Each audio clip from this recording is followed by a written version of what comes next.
विद्यमान जागा आहेत त्याच पक्षांकडे ठेवण्यावर सेना भाजपमध्ये एकमत असल्याची सूत्रांची माहिती आहे। महायुतीच्या बैठकीत दोन्ही पक्षांच्या नेत्यांमध्ये सहमती झाल्याची सूत्रांकडून माहिती मिळते आहे। विधानसभेच्या धर्तीवर काही जागांची अदलाबदल करण्यावरही दोन्ही पक्षांची तयारी असल्याची माहिती आहे। जागा वाटपाच्या प्रक्रियेतून महायुतीची प्रतिमा मलिन होऊ नये आणि कोणताही वाद बाहेर जाऊ नये यासाठी खबरदारी घेण्याच्या सूचनाही देण्यात आल्या आहेत। जागा वाटपाबद्दल गुरुवारी पुन्हा एकदा महत्त्वपूर्ण बैठक पार पडणार आहे। विधानसभेच्या धर्तीवर जागा अदलाबदलीची तयारी असल्याचं कळतंय। वाद टाळण्यासाठी खबरदारीच्या काही सूचना सुद्धा देण्यात आलेल्या आहे आणि विद्यमान जागा आहे त्याच पक्षाकडे ठेवण्याची चर्चा आणि त्याबद्दल एकमत झाल्याचंही समजतंय। शिवसेना भाजपच्या बैठकीत या मुद्द्यावरून एकमत झाल्याची माहिती आहे, त्यामुळे विद्यमान जागा आहे त्याच पक्षाकडे राहणार असल्याचं कळतंय। शिवसेना भाजपमध्ये एक बैठक झाली, या बैठकीतल्या चर्चेत या मुद्द्यावरून एकमत झाल्याचं कळतंय।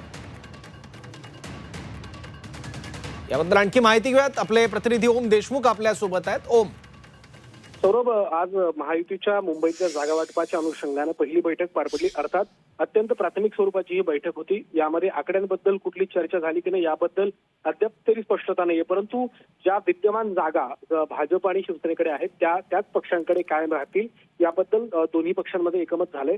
दुसरा महत्त्वाचा मुद्दा म्हणजे काही जागांबद्दल अदलाबदली करण्याच्या सुद्धा संदर्भात सहमती झाल्याची चर्चा आहे। तिसऱ्या बाजूला जर आपण बघायला गेलं तर जागा वाटप हा अत्यंत क्लिष्ट मुद्दा असतो आणि यामध्ये अनेक प्रकारचे वादविवाद होतात, परंतु कुठलेही वादविवाद प्रकर्षानं माध्यमांसमोर जाऊ नयेत किंवा त्याची जाहीरपणे कुठलीही वाच्यता होऊ नये याची काळजी घेण्यात यावी, याबद्दलचे सक्त निर्देश आणि सूचना बैठकीमध्ये देण्यात आल्याचं कळतंय। तिसरा महत्त्वाचा मुद्दा म्हणजे या अनुषंगानं गुरुवारी पुन्हा एकदा महत्त्वपूर्ण बैठक पार पडणार आहे आणि खऱ्या अर्थानं गुरुवारची जी बैठक असेल ती खूप महत्त्वाची असेल, कारण या बैठकीमध्ये वॉर्ड निहाय संपूर्ण जागांचा आढावा 227 जागांचा आढावा घेतला जाणार आहे आणि ज्या जागांवरती प्राथमिक आणि द्वितीय अशा दोनही चर्चांमध्ये एकमत होत नाही त्या जागांची थेट चर्चा ही पक्षश्रेष्ठींकडे केली जाईल।